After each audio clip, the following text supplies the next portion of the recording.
আসলে একটু আগে যে ব্যাপারটা ঘটে গেল তার রেশ বোধহয় কারোর উপর থেকেই কাটেনি এখনো। মাস্টার ফ্যাল ফ্যাল করে একবার দুজনের মুখের দিকে তাকিয়ে একটু জোরের সাথেই বলে উঠল, ঠাকুরমশাই, কি হচ্ছে কি হচ্ছে একটু বলুন তো আমাকে, কিছুই তো বুঝতে পারছি না। উমানাথ চক্রবর্তী এবার সোজাসুজি মাস্টারের দিকে তাকিয়ে বললেন, আমার মনে হয় সেই প্রেত আমাদের গ্রামে ঢুকে পড়েছে। সে এবার তোমাদের উপরই লক্ষ্য রেখেছে। এতটা পথ সেই গোবিন্দপুরের বাস স্ট্যান্ড থেকে ভাগ্যিস ভম্বল ছিল। আমি তো ধারণাই করতে পারিনি ব্যাপারটা এত তাড়াতাড়ি এত দূর গড়িয়ে যাবে। মাস্টার এই কথার উত্তর দিল না, কারণ এ কথার উত্তর তার জানা নেই।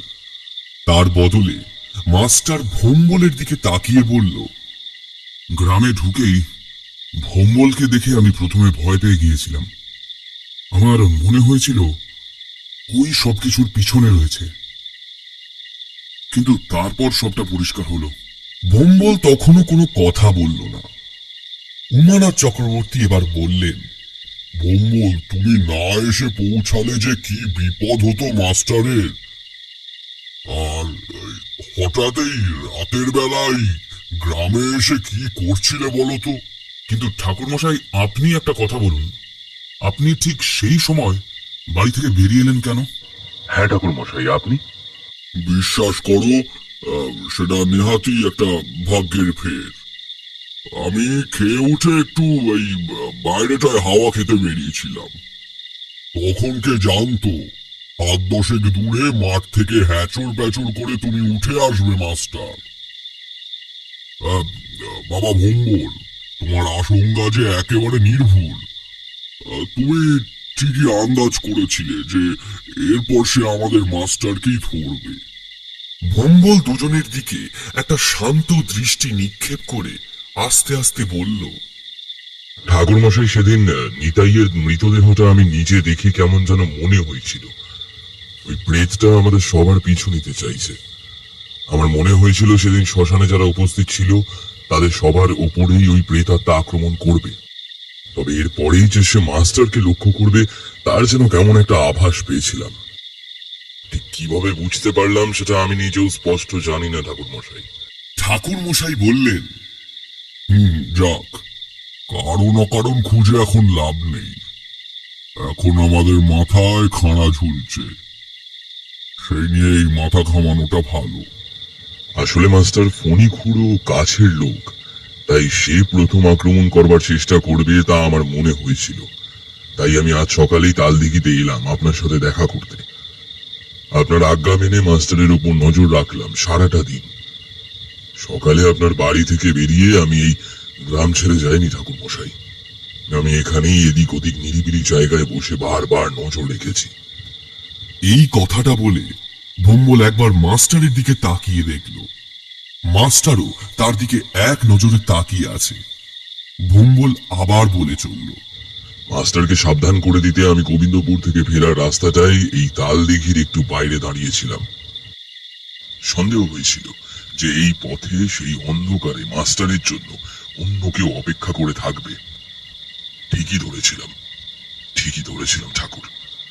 কিন্তু কিন্তু উল্টে মাস্টার নিজেই আমার ভয় পেয়ে এক ছুট মেরে পড়লো একেবারে বিপদের মুখে। আরে ওরম ভূতের মতো অন্ধকার গাছতলায় দাঁড়িয়ে থাকলে মানুষ ভয় পাবে না তো কি আনন্দ পাবে? আর ঠিক আছে, শোনো, আরে সবাই শোনো। আর তারপর তখন তোমায় কেমন অপ্রকৃতিস্থ দেখাচ্ছিল। হ্যাঁ, ওর কম ধকল গেছে।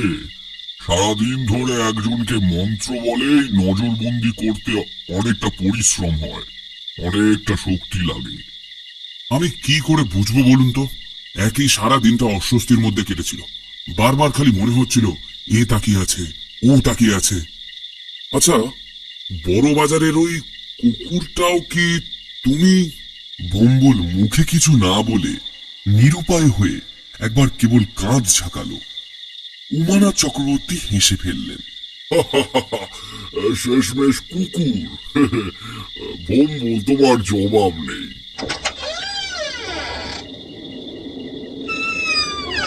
এমন সময় একটা ঠান্ডা হাওয়ার ঝাপটায় ঘরের দরজাটা আচমকা খুলে গেল। ভোম্বল তাড়াতাড়ি গিয়ে সেটা ভেজিয়ে দিয়ে বলল, বিপদ এখনো কাটেনি ঠাকুর। আমার মনে হয় সেই প্রেত যেহেতু নিশিকান্তপুরের শ্মশান থেকে এসেছে, তাই তাকে রুখতে গেলে আমরা এখানে বসে তেমন একটা সুবিধে করতে পারবো না। তা আমি জানি ভোম্বল, আর সেই শ্মশানে গিয়ে পৌঁছতে পারলে আমার মনে হয় আমরা আরো একজনের সাহায্য পাবো, যার সাহায্য এই প্রেতকে রুখতে গেলে আমাদের সব থেকে বেশি প্রয়োজন। উমানাথ চক্রবর্তী মানে ঠাকুর মশাই আরো কিছু একটা বলতে যাচ্ছিলেন, তার আগেই বাইরে একটা শব্দ শোনা গেল, একটা শো শো শব্দ। শুনে মনে হলো বাইরে দারুণ একটা ঝড় উঠেছে। এই শব্দে মাস্টার, উমানাথ এমনকি ভোম্বল পর্যন্ত চমকে উঠল। তারপর ভোম্বল উঠে দরজা খুলতে যেতেই উমানাথ চক্রবর্তী বললেন, সাবধান ভোম্বল, বাইরে কিন্তু সে এখনো থাকতে পারে। ভোম্বল হাসল। তার মুখের হাসিটা লণ্ঠনের আলোয় কেমন রহস্যময় বলে মনে হলো। সে বলে উঠল, এখানে সারা রাত ধরে বাইরে দাঁড়িয়ে থাকলেও সে কিন্তু এই বাড়ির মধ্যে ঢুকতে পারবে না, তাই না ঠাকুর মশাই? উমানাথ চক্রবর্তীর মুখের ভাবটা সামান্য নরম হয়ে এলো। সেভাবেই তিনি বললেন, ভোম্বল, তুমি ঠিক কে বলো তো? ঠাকুর মশাই, আমি সামান্য একজন লোক। আমায় অনেক বছর ধরে শ্মশানে মরা নিয়ে কাজ করতে হয়েছে। তাছাড়া এই ভূত প্রেত এইসব নিয়ে বিস্তর ঘাটাঘাটি করতে হয়েছে। আপনার এই বাড়িতে ঢোকার সময় আমি বুঝতে পেরেছি যে আপনি এই বাড়িতে গৃহবন্ধন করে রেখেছেন। তাছাড়া আপনার দেহ বন্ধন করা আছে, আমারও আছে। তাই এই প্রেতের পিছু পিছু এখানে আসার সময় আমি নিজের জন্য ভয় পাইনি, আমি বারবার ভয় পাচ্ছিলাম মাস্টারের জন্য। তবে মজার বিষয় ঠাকুর মশাই, মাস্টার নিজেই আমায় দেখে কিন্তু ভয় পেয়ে গেছিল। শেষের কথাগুলো বলার সময় ভোম্বলের মুখে সামান্য হাসি ফুটল। এরপর ভোম্বল ঘরের দরজা খুলতেই বাইরে থেকে এতক্ষণ ধরে পাওয়া শোঁ শোঁ শব্দটা যেন চোখের সামনে জীবন্ত হয়ে উঠল। মাস্টার হ্যারিকেনটা তুলে নিয়ে দরজার কাছে এসে দাঁড়াতেই দেখতে পেল একটা অদ্ভুত দৃশ্য। ঠিক তাদের বাড়ির চৌহদ্দি পেরিয়ে সামনের রাস্তা আর চাষের জমির মধ্যে যেন একটা ঝড় উঠেছে। আর ভালোভাবে তাকালে দেখা যায় সেই ঝড়ের মাঝখানে একটা কালো রঙের মূর্তি দাঁড়িয়ে। ওরা দুজন দরজা খুলে বাইরে এসে উঠোনের সামনে দাঁড়াতে ভোম্বল বলল, মাস্টার, বাড়ির চৌহদ্দির বাইরে এক পাও রাখবেন না কিন্তু। মাস্টার ভোম্বলের কথা অগ্রাহ্য করল না। সে বুঝতে পেরেছে এই ভোম্বল আর পাঁচটা সাধারণ মানুষের মতো নয়।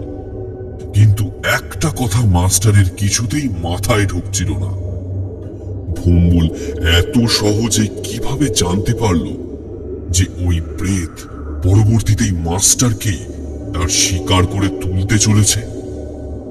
বাড়ির উঠোনের মধ্যে দাঁড়িয়ে মাস্টার আর ভোম্বল সামনে চাষের জমির উপর সেই ঝড়ের তাণ্ডব দেখছে।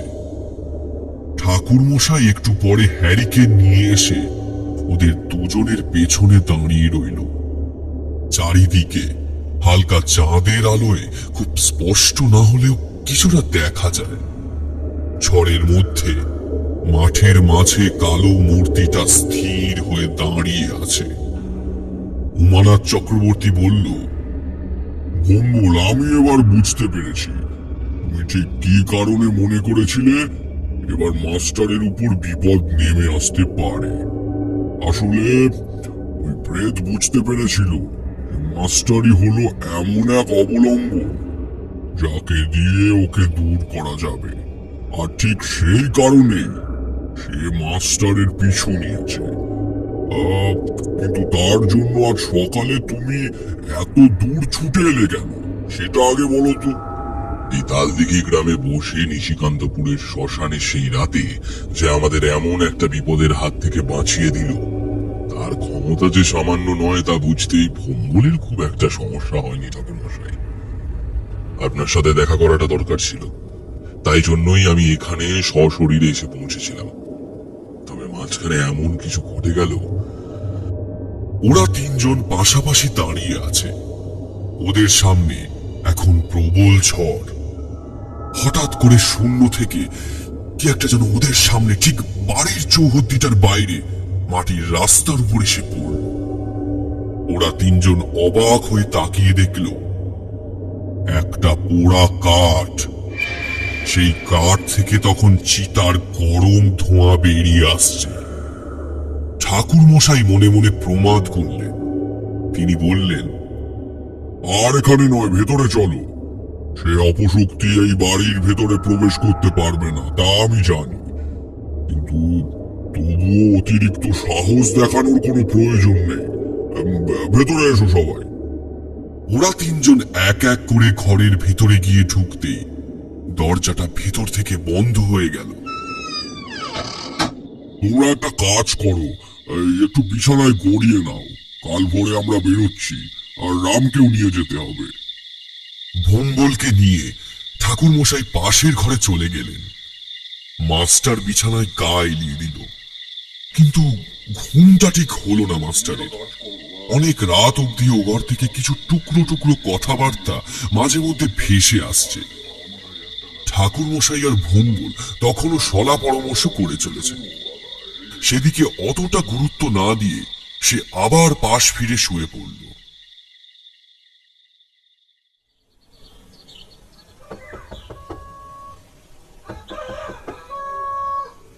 দরজায় কড়া নাড়ার শব্দে চরণ ঘোষ একটু কেমন যেন চমকে উঠল। আসলে যা হয়ে চলেছে, তাছাড়া নিতাইয়ের মৃত্যুর খবরটা পাওয়ার পর থেকে চরণ ঘোষ নিজেও কেমন যেন চিন্তিত হয়ে পড়েছিল। এরপর যদি মাস্টার কিংবা রাম গাঙ্গুলির কিছু হয়। ভোরের আলো তখনও ঠিক করে ফোটেনি, তাই এই অসময়ে দরজা খুলে ওদের তিনজনকে দাঁড়িয়ে থাকতে দেখে চমকে উঠে চিন্তিত মুখে সে প্রশ্ন করল, কি ব্যাপার ঠাকুর মশাই?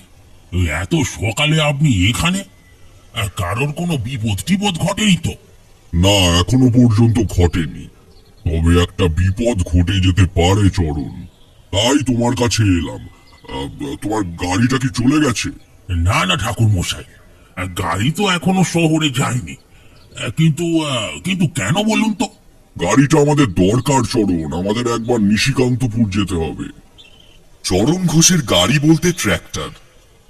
রোজ সকালে গ্রাম থেকে কাছের শহর অব্দি কাঁচা আনাজ সরবরাহ করে।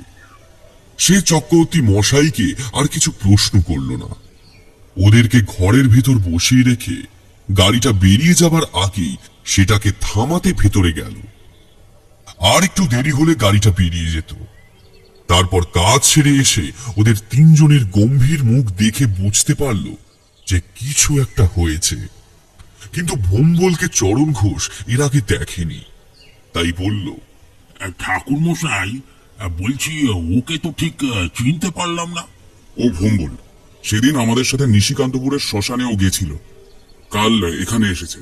ওদের তিনজনের মুখ দেখে চরণ ঘোষ বুঝতে পেরেছিল কিছু একটা ঘটেছে, কিন্তু সেটা যে কিভাবে জিজ্ঞাসা করবে তাই বুঝতে পারছিল না। ঠাকুর মশাই বললেন, চরণ, তুমি তো নিতাইয়ের মৃত্যুর খবরটা শুনেছ। তাই কাল রাতে সে মাস্টারের পিছু নিয়েছিল। এই মাস্টার, ভোম্বল, আমরা সবাই নিজে চোখে তাকে দেখেছি। চরণ ঘোষের দুটো চোখ বিশাল গোল হয়ে আসে। অবাক গলায় তিনি প্রশ্ন করেন, সে কি কথা? এ তো ভয়ঙ্কর ব্যাপার। সে সেই গ্রাম পর্যন্ত চলে এসেছে মাস্টারের পিছু পিছু। এখন আর হাত পা গুটিয়ে বসে থাকলে হবে না চরণ, আমাদের আজকেই নিশিকান্তপুর যেতে হবে, নইলে মস্ত একটা বিপদ ঘটে যেতে পারে। আর রামকে একবার খবর দিতে হবে, তাকেও নিয়ে যাওয়া দরকার। সেদিন শ্মশানে যারা যারা ছিল তাদের সবাইকেই আমি সেখানে নিয়ে যেতে চাইছি। চরণ ঘোষ কোনো কথা না বলে রাজি হলেন। ঠাকুর মশাইয়ের এমন মুখের ভাব আর গলার স্বর চরণ ঘোষ বহুদিন শোনেনি। কথা মতো যখন ট্র্যাক্টর নিয়ে গাবতলায় রাম গাঙ্গুলিকে তুলতে আসা হলো, দেখা গেল তার সাথে চলে এসেছে নিবারুণ ভাদুরী। কি ব্যাপার, না, বাবু ফুল পাড়তে বেরিয়েছিলেন, আর রাস্তায় তাকে দেখতে পেয়ে রাম গাঙ্গুলি পাকড়াও করে নিয়ে এসেছেন। এখনো হাতে লগি আর একটা প্লাস্টিক, তবে পাকড়াও করেছে বলাটা ভুল। ভীতু হলেও কি, তাদের বন্ধুও বটে। রাম গাঙ্গুলির মুখে সব শুনে নিশিকান্তপুর যাওয়ার ব্যাপারে আপত্তি করেননি, সেও সাহায্য করতে চায়। এখনো সূর্যোদয় হয়নি। ট্র্যাক্টর চলেছে গোবিন্দপুরের বড় রাস্তার দিকে। চালাচ্ছেন স্বয়ং চরণ ঘোষ। রোজ তার গাড়ি চালায় যদিও গ্রামের অন্য এক ছোকরা। তার পাশে বড় চাকার মাঠ গাড়ির উপর বসে ভ্রমণ। পেছনে দু চাকা টানা গাড়িতে গোল করে বসেছে বাকিরা। রাম গাঙ্গুলি বলল, নিতাইয়ের মৃত্যুর খবরটা শোনার পর থেকে আমি যে কি ভয়ে আছি তা আপনাদের কি করে বোঝাবো। বারবার মনে হচ্ছে রাতের বেলা দরজা খুললেই দেখবো কেউ যেন একটা দাঁড়িয়ে আছে। সেদিন আমার পিঠের উপর চেলাকাঠের বাড়ির কথা আমার এখনো মনে পড়ে মাস্টার। সে কি ভয়ঙ্কর ব্যাপার, ওরে বাবা। ঠাকুর মশাই, আপনাকে কিছু একটা করতেই হবে, এভাবে আর ভয় ভয় থাকা সম্ভব নয়। নিবারণ ভাদুরী সমস্ত কথা আগেই শুনেছিলেন, আর এবার ওদের মুখে আরো সবকিছু শোনার পর তার মনের মধ্যে ভয়টা আরো বেশি করে চাকিয়ে বসল। একবার মনে হলেও তাদের সাথে না এলেই বোধহয় ভালো হতো, কিন্তু এই গোটা ব্যাপারটা নিজের চোখের সামনে থেকে দেখার একটা ইচ্ছে তার মনে বারবার মাথা চাড়া দিয়ে উঠছিল। তবুও সে বলল, ঠাকুরমশাই, আমি নিশিকান্তপুরে গিয়ে কোনো বিপদে পড়বো না তো? ঠাকুর মশাইয়ের বদলে সামনে থেকে কথার উত্তর দিল ভঙ্গুর। সে সামান্য হেসে বলল, সেই প্রেতের যতই শক্তি হোক না কেন, দিনের আলোয় সে কিছুই করতে পারবে না। তার সমস্ত ক্ষমতাই রাতের বেলা। আমাদের আপনাদের কোনো ভয় নেই, তবে হ্যাঁ, সে যেমন দিনের বেলায় কিছু করতে পারবে না, তেমন তাকে শেষ করার জন্য যা করার সব রাতেই করতে হবে। এই কথায় সবাই ভঙ্গলের দিকে তাকালো। মাস্টারও ভেবেছিল হয়তো দিনের আলোতে সমস্ত কিছু করে ওরা অন্তত শ্মশান থেকে বেরিয়ে যাবে, কিন্তু রাতের কথা শুনতে মাস্টার চমকে উঠে বলল, কেন দিনের বেলায় তাড়ানো যাবে না কেন? মাস্টার, সেই প্রেত যদি কোনো জ্যান্ত মানুষের দেহকে নিত, তাহলে তাকে দিনের আলোয় তাড়ানোর ব্যবস্থা করা যেত। কিন্তু সেই প্রেত তোমার দাদুর মৃতদেহকে আশ্রয় করেছে। মৃত মানুষের শরীরের আত্মা মৃত্যুর পরে প্রায় 3 দিন পর্যন্ত তার শরীরেই থাকে, আর তোমার দাদুর ক্ষেত্রে সেটাই হয়েছে। ওই প্রেতকে দিনের আলোয় ওখান থেকে তাড়িয়ে দিলে তোমার দাদুর আত্মার মুক্তি কখনোই হবে না। তাই তাকে রাতের বেলা ওই শ্মশানে এনে তোমার দাদুর শরীর থেকে ছাড়াতে হবে। দেহটা পুড়িয়ে ফেলতে পারলে তোমার দাদুর আত্মাও মুক্তি পাবে। মাস্টার কৌস্তব সামন্ত বুঝতে পারল নিজেদের বিপদ তাড়ানোর জন্য দাদুর আত্মার একটা গতি না করে সেই প্রেতকে তাড়িয়ে দেওয়ার ব্যবস্থা করা স্বার্থপরের মতন কাজ হবে। মাস্টারের সাথে তার দাদুর সম্পর্ক খুব একটা গভীর না হলেও রক্তের সম্পর্ক তো। অথচ ঠাকুর মশাই, ভঙ্গল, এরা তো কেউ না হয়েও তার দাদুর জন্য এতটা ভাবছে। একবার চারদিকে তাকিয়ে দেখতে পেল চরণ ঘোষ, নিবারণ ভাদুরী, ভঙ্গল, রাম গাঙ্গুলি, উমানাথ চক্রবর্তী, সবার চোখে মুখে সামান্য একটু ভয়। কিন্তু তবুও তাদের মুখের দিকে তাকালে কেমন একটা লাগে, মনের সাহস যেন ফিরে আসে। মাস্টারের গলা কেমন যেন নরম হয়ে গেল। ঠাকুর মশাই, যা করতে হয় করুন। দাদুর আত্মার শান্তি না পাওয়া অব্দি আমি নিশিকান্তপুরের মাটি ছাড়ব না, একথা বলে রাখছি। মাস্টারের কথায় সবাই আবার তার দিকে তাকালো। নিবারণ ভাদুরী বলে উঠল, মাস্টার, তুমি এত ভাবছো কেন? আমরা তো রয়েছি নাকি? ওই প্রেতকে গ্রাম ছাড়া না করে আমরা কেউ নিশিকান্তপুরের মাটি ছেড়ে যাবো না। তুমি নিশ্চিন্তে থাকো। তাই নাকি ভাদুরী? আচ্ছা, সেই পেট যদি তোমায় সামনে পেয়ে তোমার ঘাটটা মোট করে ভেঙে দেয়, তখন কি হবে শুনি? এবার কিন্তু আপনারা আমায় ভয় দেখাতে চাইছেন। এরকম করলে কিন্তু আমি এখানেই গাড়ি থেকে নেমে চলে যাব। আরে করো কি করো কি, এই চলন্ত গাড়ি থেকে লাফিয়ে নামতে গেলে তুমি তো এখানেই পটল তুলবে। তখন আমাদের এই একটা নয়, এই দুটো প্রেত তাড়াতে হবে। রাম গাঙ্গুলির কথা শুনে ওরা সবাই হেসে উঠল। যতই বিপদ হোক, সকলে একসাথে থাকলে কেমন পরিবেশটাই যেন পাল্টে যায়। হ্যাঁ মাস্টার, তোমার কোনো ভয় নেই। দরকার হলে আরো একবার পিঠে চেরা কাঠের বাড়ি খেয়ে নেব, কিন্তু ওই প্রেতকে আমি ছাড়বো না। ইস, কেবল কর্মকর মশাইকে আনা হলো না, তাকেও ধরে বেঁধে নিয়ে আসলে হতো। কনকনাথ কর্মকার তালদিঘির আসরের এক প্রকার মধ্যমণি বলা যেতে পারে। সে যখন শুনবে তাকে ছেড়ে সকলে মিলে নিশিকান্তপুরের উদ্দেশ্যে যাত্রা করেছে, তখন সে কাউকে ছেড়ে কথা বলবে না। বড় রাস্তা ছেড়ে ভটভট করতে করতে যখন ওদের ট্র্যাক্টরটা নিশিকান্তপুরে যাওয়ার ছোট্ট রাস্তাটায় ঢুকলো, সূর্য ততক্ষণে বেশ খানিকটা মাথার উপরে উঠে এসেছে। নিশিকান্তপুরের হরেনবাবু আর গণেশবাবু একটু আগেই ফোনে খবর পেয়ে বুড়ো ফণিভূষণের তালাবন্ধ বাড়িটার সামনে এসে দাঁড়িয়েছে। কিছুক্ষণ মাত্র অপেক্ষা করতেই দাসপাড়ার রাস্তাটা দিয়ে তেঁতুলতলার মোড়ে টুকটুকে লাল রঙের ট্র্যাক্টরটা এসে পড়ল। ইতিমধ্যেই ফোন করে দেওয়া হয়েছিল ওদের। সবাই যখন লাফ দিয়ে এক এক করে ট্র্যাক্টরের উঁচু বগিটা থেকে নামছে, তখন ঠাকুর মশাইকে বেশ কসরত করতে দেখে তখন হরেন্দ্রনাথ বাবু চক্রবর্তী মশাইয়ের সামনে এগিয়ে গিয়ে একটা হাত বাড়িয়ে দিয়ে বলল, এই নিন, হাতটা ধরুন, ধরে নামুন। দিন দিন, থলেটা আমার হাতে দিন। আপনি বোধহয় ঠাকুর মশাই, তাই না? আপনার সাথেই সেদিন মাস্টার মোবাইলে কথা বলছিল, তাই না? প্রত্যুত্তরের অপেক্ষা না করেই হরেন্দ্রনাথ ঠাকুর মশাইকে একটা প্রণাম করলেন। তার দেখা দেখি গণেশও সেই কাজ করল। ঠাকুর মশাই, ইনি হলেন হরেন্দ্রনাথ মণ্ডল, আর ইনি গণেশ শাসমল। ওনারা দুজনেই এই গ্রামের বেশ বিশিষ্ট মানুষ।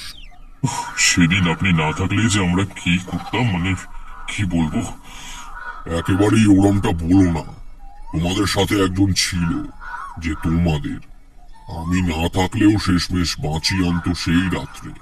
ঠাকুর মশাই এই কথা বলার কারণ তিনি ইতিমধ্যেই ভালোই বুঝতে পেরেছেন ভুম্বল নেহাত সামান্য মানুষ নয়, তার মধ্যে কিছু ক্ষমতা রয়েছে।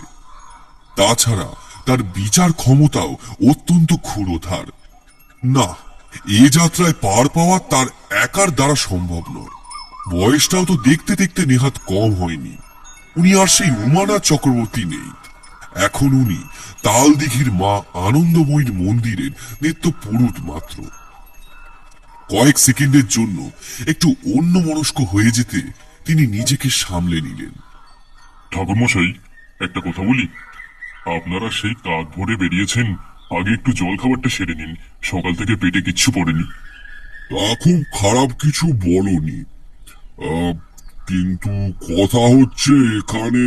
কিচ্ছু চিন্তা করবেন না, আমার বাড়িতে সবকিছুর ব্যবস্থা করা আছে। আপনারা এখানে একটু বসেন, আমি এখানেই সব নিয়ে আসছি।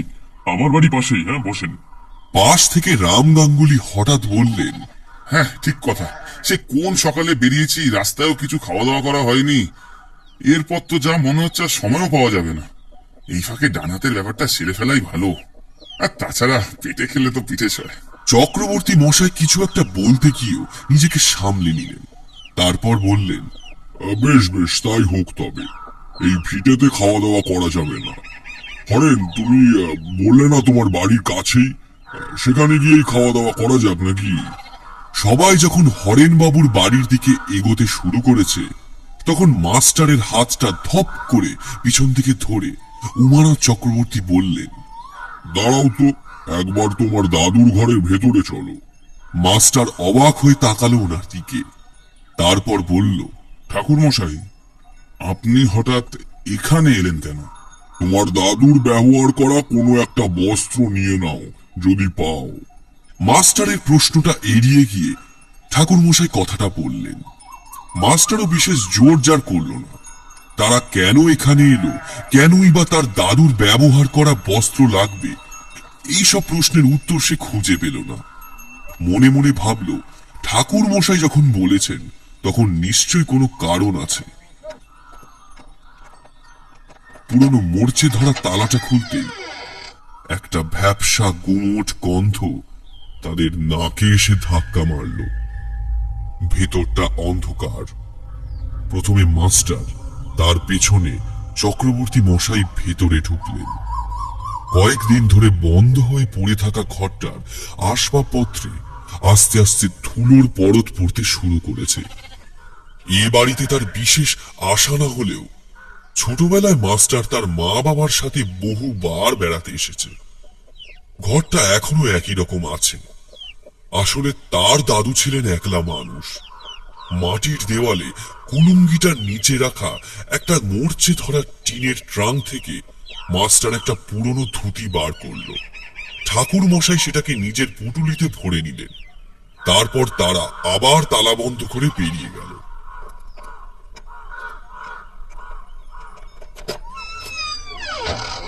হরেন্দ্রনাথ মণ্ডলের বাড়িতে পেট পুড়ে খাওয়া দাওয়া সেরে সবাই মিলে যখন নিশিকান্তপুরের শ্মশানে এলো, তখন সূর্য মাথার উপর অনেকটা উঠে গেছে। তবে পুরোটা ট্র্যাক্টর নিয়ে আসা যায়নি। শেষের অনেকটা সরু মাটির পথ, দুপাশে ঢালু, তাই সেখানেই ট্র্যাক্টরটা থামিয়ে হেঁটে হেঁটে বাকিটা আসতে হয়েছে সবাইকে।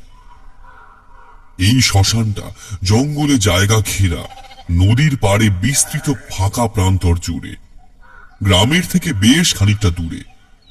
একদিকে এখনো আগের রাতের দুটো প্রায় পুড়ে আসা চিতা থেকে অল্প ধোঁয়া বেরোচ্ছে। সেগুলোর অনেকটা পিছনে লাইন দিয়ে দাঁড়িয়ে আছে অনেকগুলো তাল গাছ, তাদের পায়ে পায়ে গজিয়ে ওঠা জঙ্গলে জমি। আর এক পাশে ওদের কাছে একটা অতি পরিচিত ছোট্ট চালাঘর। আগেরবার যারা এখান থেকে কোনো মতে নিজেদের প্রাণটা নিয়ে ফিরে গেছিল, তাদের সকলেরই বুকটা কেমন কেঁপে উঠল। উমানাথ চক্রবর্তী সেই তাল গাছের দিকে, জঙ্গলে জায়গাটার দিকে তাকিয়ে কিছু একটা খুঁজতে লাগলেন। মাস্টার বুঝতে পারল তিনি কি খুঁজছেন। ওই দিকে ওই তাল গাছগুলো সারি পেরিয়ে ওই ঝোপ জঙ্গলের মধ্যে 750 পা এগোলে পড়বে ওই বেল গাছটা। সেই ভয়াবহ রাতের সেই বেল গাছ, যেইটার কথা এই ঠাকুর মশাই সেদিন রাতে এখানে উপস্থিত না থেকেও বলে দিয়েছিলেন। এদিকে শ্মশানের ভেতর পা রাখতেই কেমন যেন কেঁপে উঠলেন তিনি। শ্মশান অতি পবিত্র জায়গা, যে স্থানে মানুষের জীবনের অন্তিম ক্রিয়া সম্পন্ন হয়, যেখানে মানুষের শরীর পঞ্চভূতে বিলীন হয়ে যায়, যেখানে মানুষের দোষ গুণ সমস্ত কিছু বিনাশ হয়ে ভস্মে পরিণত হয়। মানুষ পরিণত হয় একটা নিরাকার আত্মায়। সেই স্থানে আজ খুব অমঙ্গলজনক অশুভ একটা প্রেত নিজের শক্তির প্রভাব বিস্তার করেছে। ঠাকুর মশাই বোধহয় কিছুক্ষণ সামান্য থমকে দাঁড়িয়েছিলেন। সেই সময় চরণ ঘোষ ঠাকুর মশাইয়ের গায়ের উপর একটা হাত রেখে বলল, ঠাকুর মশাই, এ কি হলো আপনার? হঠাৎ করে আপনি যেন কেঁপে উঠলেন মনে হলো। আমাদের একটু সাবধান হয়ে কাজ করতে হবে চরণ। চলো ওই চালা ঘরে গিয়ে বসা যাক। জায়গাটা কেমন যেন নিস্তব্ধ। ওরা ওই ঘরের দিকে এগোতে যাবে, ঠিক সেই সময় ওদের মাথার উপর একটা ছটফট শব্দ শুনে সবাই চমকে উঠল। 3টে শকুন ওদের মাথার উপর দিয়ে উঠতে উঠতে ওই জঙ্গলের মতো জায়গাটার দিকে চলে গেল। এই অশনি সংকেতে ঠাকুর মশাইয়ের মন আসন্ন বিপদের আশঙ্কায় কিছুটা অস্থির হয়ে উঠল। লক্ষণ ভালো নয়, তাড়াতাড়ি পা চালাও সবাই। সবাই তাড়াতাড়ি করে ঘরে ঢুকে তাদের সাথে করে আনা মালপত্রগুলো নামিয়ে রাখল। সাথে করে আনা একটা চাটাই পেতে একটু হাত পা ছড়িয়ে বসলো সবাই। মালপত্র বলতে বিশেষ কিছুই নেই। 4টে লণ্ঠন, 2টো টর্চ, কয়েকটা ছোট লাঠি, 1 কৌটো মুড়ি, 1 ঠোঙা বাতাসা, কয়েকটা দেশলাই বাক্স, এই আর কি।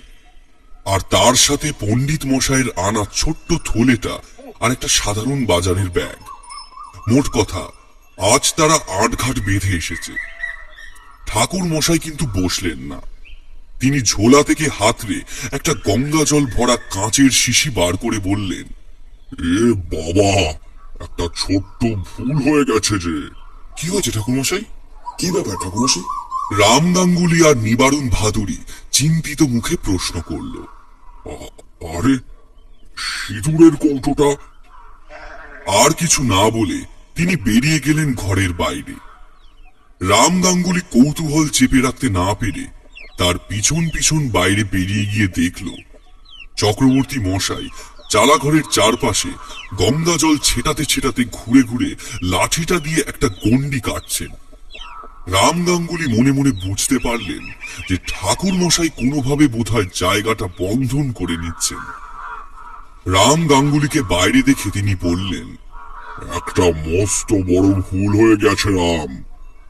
গঙ্গা জলের শিশিটা বার করতে গিয়ে দেখলাম সিঁদুরের কৌটোটা নেই।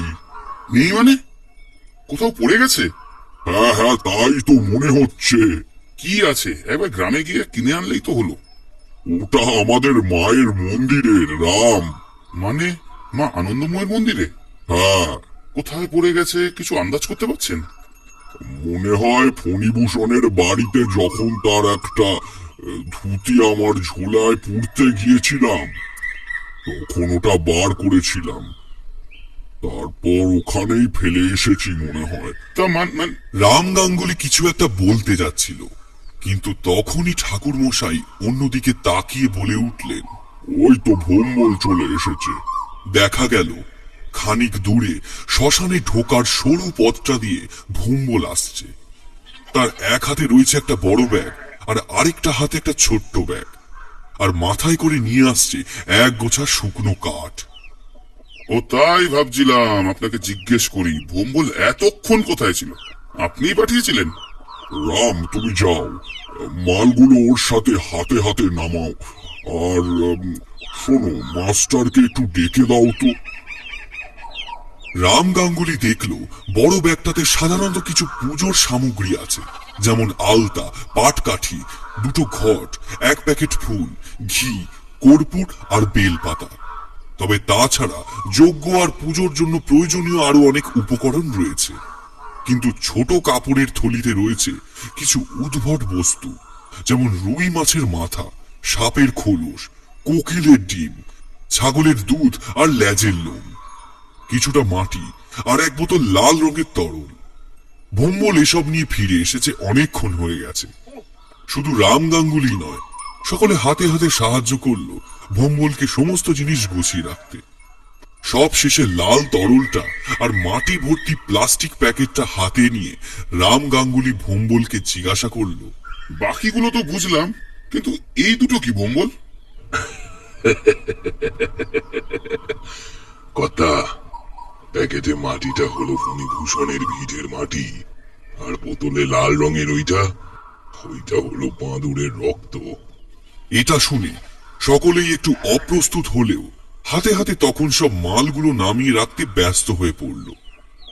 বাকি সবাই যখন ব্যস্ত, তখন মাস্টারের সাথে উমানাথ চক্রবর্তী মানে ঠাকুর মশাই চালাঘর থেকে একটু দূরে দাঁড়িয়ে খুব আস্তে আস্তে কথা বলছিল। হঠাৎ ধূপ করে কি একটা এসে পড়ল একেবারে ঠাকুর মশাইয়ের পায়ের পাতার উপর। দুজনেই একেবারে অপ্রস্তুত। ওরা তাকিয়ে দেখল একটা মরা কাক, সেটা এসে পড়েছে একেবারে ঠাকুর মশাইয়ের পায়ের উপর, আর পাখিটার তীক্ষ্ণ ঠোঁটের খোঁচায় তার পায়ের পাতাটা খানিকটা কেটে গেছে। এরে ঠাকুর মশাই, দেখি দেখি। ব্যস্ত হতে হবে না, একটু মেথর পাতা খুঁজে লাগিয়ে নিলেই কাজ চলে যাবে। গন্ডির ভেতরে এসো, কাজ আছে। ঠাকুর মশাইয়ের মুখে একটা মৃদু হাসি খেলা করছে। এই বয়সেও লোকটার মেজাজ আর সহ্য শক্তি দেখলেও অবাক লাগে। মাস্টার মরা কাকের ল্যাজটা ধরে পাশের একটা ঝোপে ফেলে দিল। তখন প্রায় দুপুর, কিন্তু সূর্যের মুখ দেখা যাচ্ছে না। আকাশে মেঘ জমেছে। একটা মৃদু শীতল হাওয়া নদীর দিকটা থেকে ভেসে আসছে। সেই হাওয়ায় গাছের পাতাগুলো অল্প অল্প নড়ছে, যেন নিজেদের মধ্যে কিসব ফিস ফিস করে কথা বলছে। মালপত্র গুছিয়ে সবাই যখন ঘরের ভেতর একটু জিরোচ্ছে, তখন ঠাকুর মশাই বাইরে থেকে ঢুকে এলেন। হ্যাঁ, একটু জিরিয়ে নাও, এবারে লেগে পড়তে হবে। আকাশের যা অবস্থা, বৃষ্টি হলেও হতে পারে। ভোম্বল, আমরা আগের সব জোগাড় যন্ত্র করে নি, একেবারে এসে চিতা আর যজ্ঞের কাঠ সাজানো যাবে। এখন থেকে বাইরে ওই সব সাজিয়ে রেখে লাভ নেই। ভোম্বল কিছু বলল না, কেবল তার দিকে তাকিয়ে মাথা নাড়ল। তারপর হঠাৎ করে বলল, আমি তাহলে একটু ম্যাথর পাতা আর দুব্বা জোগাড় করে আনি। এই কথায় সবাই বেশ অবাক, এমনকি ঠাকুর মশাইও। তিনি কিছু আমতা আমতা করে বলার আগে নিবারণ ভাদুরী তার পায়ের ক্ষতটা লক্ষ্য করে বললেন, কি ব্যাপার ঠাকুরমশাই, আপনার পাটা অতখানি কেটে গেল কি করে? যথারীতি সবাই ব্যস্ত হয়ে পড়ল। ওষুধ জাতীয় কিছু আনবার কথা কারোরই মনে হয়নি। এখন মনে হচ্ছে আনলেই বোধহয় ভালো হতো। সে এসেছে, সে সব জানে। ভোম্বল কোনো প্রত্যুত্তরের অপেক্ষা না করে বেরিয়ে গেল। ঠাকুর মশাই কিছু বলতে পারলেন না, কেবল হাঁ করে রইলেন, আর রাম গাঙ্গুলির কথায় তার সম্বিত ফিরল। সবাই মিলে তাকে চেপে ধরেছে। এই সময় কথা এড়িয়ে যাওয়ার কোনো উপায় নেই। আর তাছাড়া চক্রবর্তী মশাই বুঝেছেন যে বিপদ আছে। এখানে উপস্থিত প্রত্যেকটা মানুষের আজ বিপদ আছে। তাদের থেকে অযথা আর কিছু লুকিয়ে লাভ নেই। সকলের বোঝা দরকার পরিস্থিতি কতটা মারাত্মক। অসতর্কতা বশত কারোর যদি কিছু হয়ে যায়, ঠাকুর মশাই সবাইকে সব কিছু খুলে বলতে শুরু করলেন। মরা কাকের ব্যাপারটা, ফণিভূষণের প্রেতাত্মার কাণ্ড, গতকাল রাতের মাস্টারের বিপদ, ভোম্বলের আবির্ভাব, এই সবের পিছনে তার মতে কারুর হাত রয়েছে।